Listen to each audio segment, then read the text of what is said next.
ወይዘሮ ዛራ ደሞዝሽን አልወሰድሽ። አሁንም ልክልሽ ይሆናል። እኔ ደሞዜ ገንዘብ አይደለም ቤተሰባዊነት ነው። አመሰግናለሁ። ሰላማችሁ ይብዛ። እና ዛራ አቤት። እኔም ዛሬ ከዚህ ሄዳለሁ። አብሬሽ እመጣለሁ።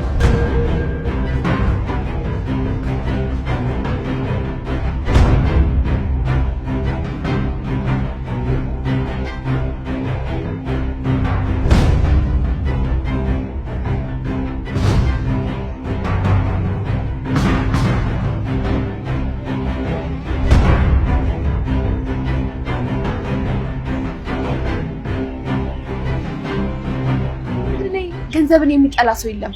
ሁላችንም እርስ በርስ አላወራ ነው እንጂ ከሁሉም በፊት እሱ ነው በውስጣችን ቦታ ያለው። ለምን እንደዛሽ? እስቲ ራስህን ተመልከት።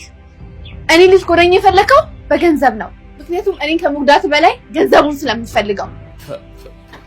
እንዴት አይነት ጉድ ነገር የተናገርሽ? እንድልሽ ሆነ አትጠብቂ። እኔ ምንም እንድትለኝ አልጠብቅም። ብቻ ግን ተወኝ። እኔ መተንፈስ እስካቆም መቼም አልተውሽ። እዚህ በምን ቀን ይሁን የመጣኸው? ምን ነው ቁጥረሽ አንቨርሰሪያችን ታከብሩ? ሜርሲ የዚህ ልጅ ንግግር ተመልከች። ይሄ ልጅማ በውስጡ አንድ አሮጊት ውጧል። መቼም ሻውን ከዚህ የምትሄደው መቼም የሰው ቤት እኮ ነው። ተይ እንደዚህማ አታድርጊ። የሚስቴ ባል ቤት እኮ። እንዴት ነው የምትናገረው አንተ?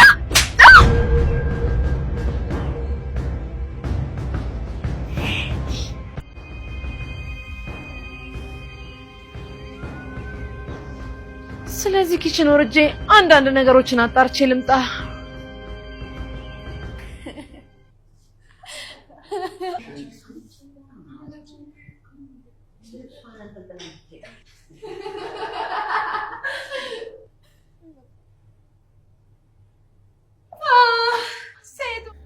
ወይዘሮ ዛራ ለረጅም ጊዜ ስትሰራበት ከነበረው ቤት አሁን የመጨረሻዋ ሰዓት ደርሶ ለስንብት በቅታለች። የሚያሳዝነው ነገር ባላሰበችበትና ባልተረጋገጠችበት መንገድ በስህተት እየወጣች መሆኑ ነው። ታዲያ ይህንን የሰማችው አፕሪሊ እና ዛራ በሌለችበት ፍጹም መቆየት ያልፈለገችዋ ተከትላት ትወጣለች። በዚህን ጊዜ አምነን ያልጠበቀው ነገር ነበር። ቤተሰቡም ሁሉም ተደምሞ ይመለከታት ነበር። አምነን ምን ያደርግ ይሆን? ፔሌንና ዛራን ይመልሳት ይሆን? አጓጊ ድራማ የድር በክፍል 16። ለዚህ ቻናል አዲስ ከሆናችሁ ሰብስክራይብ፣ ላይክ በማድረግ ቤተሰብ እንሆን። ነባር ቤተሰቦች እንደተለመደው ላይክ እና ሼር እያደረጋችሁ ስለምታበረታቱኝ ከልብ እያመሰገንኩኝ ድራማችን ሲጀማመር ቃል ከዚህ በፊት ፔሌንን ተመኝቷት እንደነበር ግልጽ ነው። ታዲያ ፔሌን ክላሷ ተኝታ ባለችበት ሰዓት ኮቲውን አጥፍቶ ፔሌን ይመለከታት ጀመር። እሱም በመደነቅና በአግርሞት እንዴት ውብ ናት እያለ ይመለከታታል። እሷም ተኝታ ስላልነበር ጸጥ ብሎ ቀስ ብሎ ከተመለከተ በኋላ ይወጣል። ታዲያ ፔሌን የሰው ጥላ ያየች ትመስልና ብድግ ስትል ማንም የለም። ስትመለከትም በአካባቢው ሰው የሚባል አልነበረም። ወደ ታች ወደ ኩሽና በመውረድ እና ዛራን ጥዬሽ ጠፋሁ አይደል ይቅርታ ትላታለች። እረ እንዳውም በጣም ስራ እየሰራው ነበር ስላትና እና ዛራ ወደ ክላስ የመተሽ ነበር ትላታለች። እሷም እረ አልመጣሁም ምን ነው ልጄ ስትላት አይ ስነቃኮ ሰው ልብ ያለ መስሎኝ ነበረ ግን ማንም የለም ደግሞ ሳይ ትላታለች። እባክሽ እየቃዠሽ መሆን አለበት ጸሎት አድርጊ ልጄ ትላታለች። እኔ መጸለይልሻለሁ ስትላት ወዲያውኑ ውሃ አንስታ ትሰጣታለች። ውሃውን በምትጠጣበት ሰዓት ተረጋጋች ትላታለች። አዎ እባክሽ ጸልይ እየቃዠሽ ስለሆነ ነው ስትላት ግን አይመስለኝም በማለት በጥርጣሬ ቁጭ እንዳለች ወዲያውኑ ጀሪ እና አምነን እየተከራከሩ ነበር። አምነን ለምንድነው ብር እንደሚያስፈልግሽ ለኔ ያልነገርሽኝ ይላታል። ጀሪም በምላሹ ቅር እንዳይል ፈልጌ እኮ ነው ትለዋለች። ለምን ቅር ይለኛል?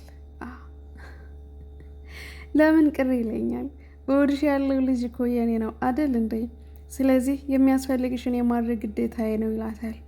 እሷም አመሰግናለሁ ትለዋለች። አሁን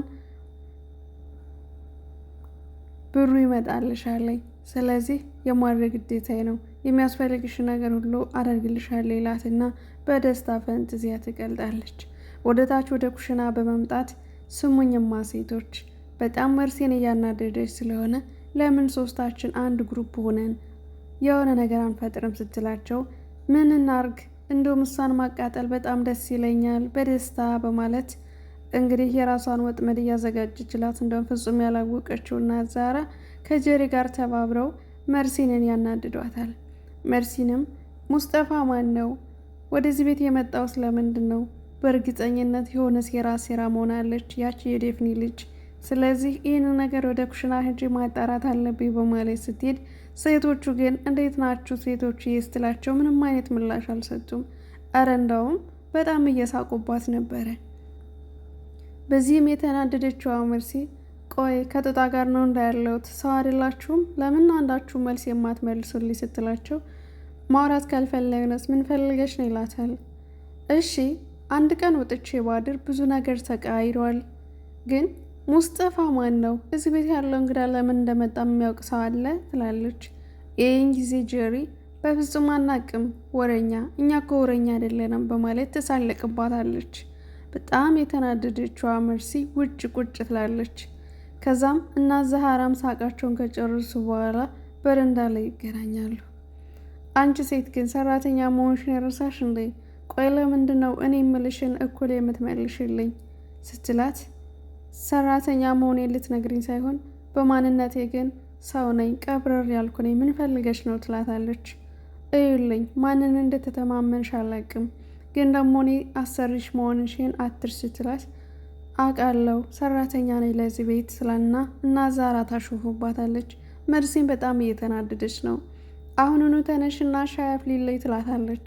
እና ዛራም ያለ መልስ ጸጥ ትላታለች። አንቺ ሰራተኛ ተነሽ ስትላት አሁንም ምላሽ አልሰጠቻትም። በዚህም እሰራለሻለሁ በማለት ለአምነን ሂዳ ትናገራለች። ሰው እንደሌለኝ አይታ እያዘዝኳት አልታዘዝም አለችኝ ስትለው አምነን በጣም ይበሳጭና እና ዛራን ይጠራታል።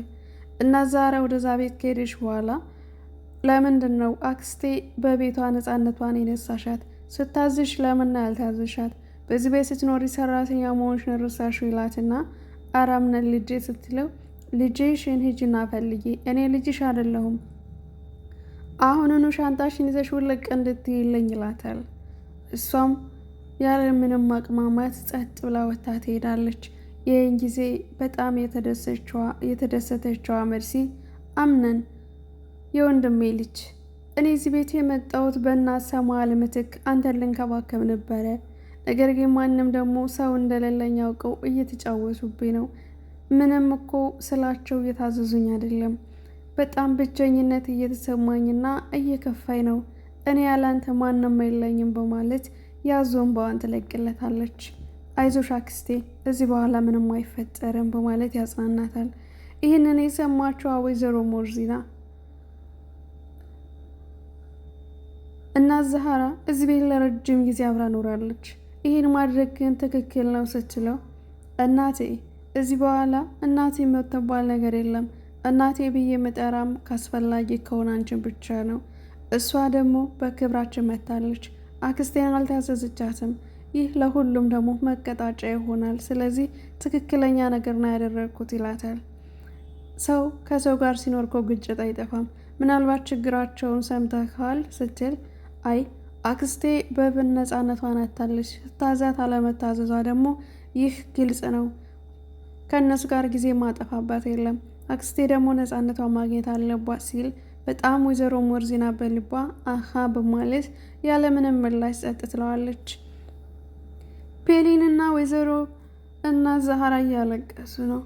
እዚህ በኋላ ማን አብሮ ሊሆን ነው? ጥለሽኛ ትይዥ ብትላትም ሁሌም ከጎኗ እንደሆነችና እንደምትደውልላትም ትነግራታለች። በዚህ ግን በጣም ያዘነችው ፔሌ አማራጭ የላትም እና ዛሃራም የመጨረሻ ስንብቷ ስለሆነ ሁሉን ነገር ስታደርጋቸው የነበረችውን ትውስታዎቿን በሙሉ እያስታወሰች ታለቅሳለች። ፔሊንም በጣም እያለቀሰች ነው። ሁለታቸውም አብረው የእናትነትና የልጅነትን ፍቅራቸውን እየተገላለጹ ነበረ። በስተመጨረሻም እንግዲህ እናት ዛሃራ ወጥታ ወደ ቤቷ ለመሄድ ስታስብ መሄጃ የላትም።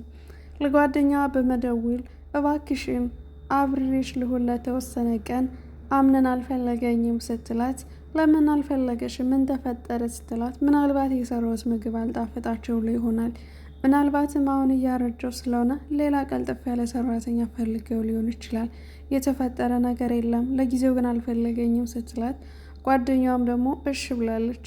ታዲያ በዚህ ጊዜ የተረዳሁት ነገር ቢኖር እኛ ሰራተኛ ሁነን ሳለን የፈለገ ቢወዱን የፈለገ ብንቀራረባቸው ማንነታችን ግን ሰራተኛ መሆኑን ፍጹም መርሳት የለብንም።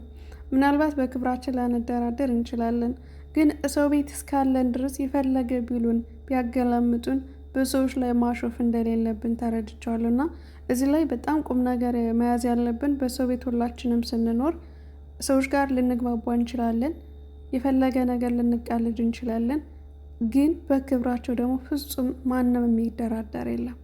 እኛ እንደ ሰራተኝነታችን ዝቅ ማለት እነሱ ያሰሪ እንደመሆናቸው መጠን ደግሞ ከፍ ብለው ነውና የፈለገ ብንጠላ የፈለገ ብንዋደድ ስራችን ግን አክብረን መስራት የኛ ግዴታችን እንደሆነ ነው። ምክንያቱም እዛ ቤት የሚያኖረን ፍቅራችን አይደለም ጉልበታችን ነው። ስንሰራላቸው ነው እነሱም የሚያኖሩን። እና በዚህ ድራማ ላይ እና ዛሃራ የተሳሳተችው ነገር ምንድነው? ጄሪ መጣ በትልቋ ሴት በቤቱ ባለቤት እና ሹፍባት አይሆንም ማለት እየቻለች ግን እሺ እኔም ደስ ይለኛል ብላ መስማማት ፍጹም እንዳልነበረባት ነው። እዛ ቤት የመኖሯ ዋስትና ጉልበቷ ብቻ እንጂ ሌላ ምንም የለም። እነሱ ደግሞ ሰራተኛ ቤት ሌላ ሰራተኛ ያመጣሉ። ግን ለስራችን የምንወደውና የምናከብር ከሆነ ስራችን ዝቅ ብለን የመስራት ሰዎችን ባይወዱንም ክብር ባንሰጣቸውም ግን ዝቅ ብለን መጥፎ ምላሽ ላለመመለስ መሞከር እንዳለብን እዚህ ጋር ተረድቻለሁ ማለት ነው።